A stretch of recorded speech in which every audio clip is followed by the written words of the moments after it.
వివిధ ప్రాంతాల నుంచి మనుషులు కానివ్వండి, వ్యక్తులు, అభిమానులు, సినిమా పరిశ్రమ నుంచి కానివ్వండి, రకరకాల అసోసియేషన్స్ కానివ్వండి, అలా ఎంతోమంది రాజకీయ ప్రబుద్ధులు కానివ్వండి, అందరూ గత వారం రోజులుగా ఎడతెరిపి లేకుండా వాళ్ళు ప్రశంసలు కురిపిస్తున్నారంటే ఆ ఆనందం ద్విగుణీకృతమైంది. ఎంతో ఉద్వేగానికి ఎంతో ఇదైంది. అవార్డు ఇవ్వని అభిమానం, అవార్డు ఇవ్వని ఉత్సాహం, ప్రోత్సాహం మీ కరతాళ ధ్వనుల ద్వారా, మీ ప్రశంసల ద్వారా ప్రతి ఒక్కళ్ళు మనసారా ఆశీర్వదిస్తుంటే చాలు ఈ జన్మ, ఇది పూర్వజన్మ సుకృతం, ఎప్పుడో చూసుకున్న పుణ్యఫలం, మా అమ్మానాన్నలు వాళ్ళకి జన్మించేందుకు వాళ్ళు చేసిన పుణ్యఫలం నాకు ఈ విధంగా సంక్రమించిందంటూ నేను నిజంగా మనసు స్పందించి అలా భావిస్తాను. అదే మీ ముందు ఉంచుతాను. ఇక నాకు తెలిసి ప్రప్రథమంగా అవార్డులు అనౌన్స్ చేసిన వెంటనే ఒక ప్రభుత్వం స్పందించి వారికి ఈ రకంగా సన్మానం చెయ్యాలి అనే భావం రావడం అనేది బహుశా ఎప్పుడు జరగలేదు. ఇదే మొట్టమొదటిసారి జరిగింది. దానికి ప్రధానమైన కారణం యువకులు, డైనమిక్ లీడర్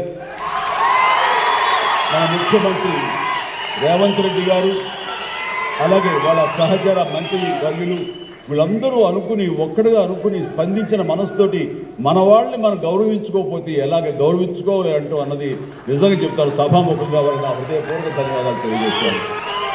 అంటే సన్మానాలు ఇక్కడ దేవుళ్ళు కానీ, మన వెంకయ్యనాయుడు గారు కానీ, ఇతర పద్మ అవార్డీస్ కానీ ఎవరు కొత్త కాదు. వాళ్ళు రకరకాలుగా విధాలుగా వాళ్ళు సన్మానించబడుతూ ఉంటారు. కానీ సరిగ్గా ఇలాంటి సమయంలో ప్రభుత్వం ముందుకు రావడం అన్నది వారు ఈ కళాకారులకి, కళలకి వారు ఇస్తున్న ప్రాముఖ్యతకి నిజంగా మనస్సు స్పందించి నేను నా అభినందనలు తెలియజేస్తున్నాను. ఇందులో భాగంగా నిన్న మొన్న ముఖ్యమంత్రి గారు అనౌన్స్ చేశారు. ఇక్కడ నంది అవార్డ్స్ అనేవి ఒకప్పుడు ఇస్తూ వచ్చాము. నంది అవార్డ్స్ అనేది తర్వాత అదేదో గత చరిత్రలో అయిపోయి మాకు అందరికీ చిన్న డిసప్పాయింట్మెంట్ ఉంది అంటే ఇరు రాష్ట్రాల్లో కూడా. అరే కళాకారులు ఇంత నెగ్లెక్ట్ చేస్తారు, ఇంత నిర్లక్ష్యపరుస్తారు, ఎందుకు ఉత్సాహపరచట్లేదు? అది పెద్ద గొప్ప విషయం కూడా కాదు. అండ్ అది ఇస్తే కనుక చాలామంది చాలా ఉత్సాహం ఉంటుంది. ఆ ప్రోత్సాహంతో మరింత ముందుకు వెళ్తారు. తద్వారా ఎన్నో సినిమాలు కానీ, నాటక రంగం కానీ ఇవన్నీ అభివృద్ధి చెందుతాయి. తద్వారా ఎంతోమందికి ఎంప్లాయ్మెంట్ కానివ్వండి, ఎంతోమంది ప్రోత్సాహన కళాకారులు ఇంకొంచెం రావడం కానివ్వండి. ఆ రకంగా ఈ రోజు చూస్తే కనుక మన సినిమాలు ప్రపంచవ్యాప్తంగా ముందుకు వెళ్తున్నాయంటే అలాంటి ప్రోత్సాహం, అలాంటి ఉత్సాహం ఉండబట్టి. సో ప్రభుత్వ పరంగా కూడా అలాంటివి ఉంటే కనుక ఇది మరింత ముందుకు వెళ్ళడానికి అవకాశం ఉంది. అది గుర్తెరిగి ఈ రోజున ఆ అవార్డులు మళ్ళీ మనం రెజ్యూమ్ చేస్తాం, మళ్ళీ తిరిగి మళ్ళీ ఇస్తామని ఆ నిర్ణయం తీసుకోవటం, దానికి పేరు ప్రజాగాయకుడు. జీవితం అంతా కూడా రెవల్యూషనరీగా మార్పు తీసుకురావాలని ప్రయత్నించే నిరంతర శ్రామిక కళాకారుడు శ్రీ గద్దర్ గారు. గద్దర్ గారి పేరున అవార్డులు ఇవ్వటం అన్నది ఎంతో సముచితం, ఎంతో ఆనందం, ఎంతో ముదాహం. అలాంటి నిర్ణయం తీసుకున్నటువంటి మా ముఖ్యమంత్రి రేవంత్ రెడ్డి గారికి, వారి సహచరులకి నేను మనస్ఫూర్తిగా నా హృదయ ధన్యవాదాలు ఈ సభాముఖంగా తెలియజేస్తున్నాను. అండ్ ఇక్కడ నాకు ఈ అవార్డు రావడం ఆనందం, కానీ ఆనందం మరింతగా ఉండటానికి కారణం మేము చిన్నప్పటి నుంచి ఎంతో అభిమానించి ఆయన చూసుకుని ఇన్స్పైర్ అయ్యాం. వారే స్టూడెంట్ లీడర్గా ఉండి జయాంధ్ర కోసం అప్పట్లో స్టీల్ ప్లాంట్ కోసంగా ప్రయత్నం చేసినటువంటి వెంకయ్య నాయుడు గారు. ఆయన వైజాగ్ కాలేజీలో యూనివర్సిటీలో ఆయన స్టూడెంట్గా ఉన్నప్పుడు ఆయన ఇచ్చిన పిలుపుకి ఎక్కడో నర్సాపురంలో ఉండే మేమందరం స్పందించి స్ట్రైక్ చేయడం అనేది జరిగింది. ఆ రోజు నుంచి కూడా మాకు ఒక లీడర్ లాగా, మా నాయకుడిలాగా ఆయన మేము భావిస్తూ వచ్చి నన్ను అలా మేము ఎదిగాం. ఆయన అప్పటి నుంచి అబ్జర్వ్ చేస్తూనే ఉన్నాను. ఆయన వాగ్దాటికి నేను పెద్ద ఫ్యాన్ని.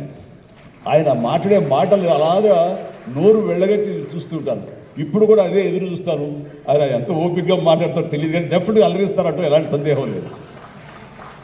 సో ఆ రోజు నుంచి ఈ రోజు వరకు కూడాను ఆయన రాజకీయంగా ఒక హుందాతనంతో రియల్ స్టేట్స్మెన్ ఇన్ పాలిటిక్స్ అన్నది ఆయన నిర్మాణాత్మకంగా అలా వెళ్తూ ముందుకెళ్తూ ఈ రోజు అత్యున్నతమైన పొజిషన్ మాజీ ఉపరాష్ట్రపతిగా ఆయన నిర్వహించి తన బాధ్యతలు చేశారు. కానీ ఆయన ఎప్పుడూ మదనపడుతుంటారు. నాతో కూడా ఆయన షేర్ చేసుకున్నారు.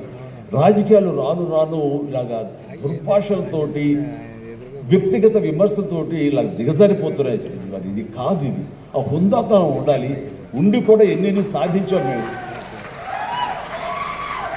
అది ఇదవుతున్నాడు. ఎంత మదన పడుతున్నారంటే వన్ టు వన్ కూర్చున్నప్పుడు ఆయనతో నాతో చెప్పినప్పుడు ఇప్పుడు కూడా అలాగే అయిపోతుంది. అలా అవ్వకుండా ఉంటే బాగుంటుంది అంటే అలాంటి అవ్వకుండా ఉంటే బాగుంటుందన్న ప్రయత్నంలో నేను కూడా మిమ్మల్ని ఇన్స్పిరేషన్గా తీసుకుని నేను వెళ్ళినవాడేనండి. కానీ ఆ ధాటికి ఆ మాటలకి మాట పడటం మాట అనటం ఇది నా వల్ల కాదు, మీలాగనే. కాబట్టి నేటి రాజకీయాల్లో మనం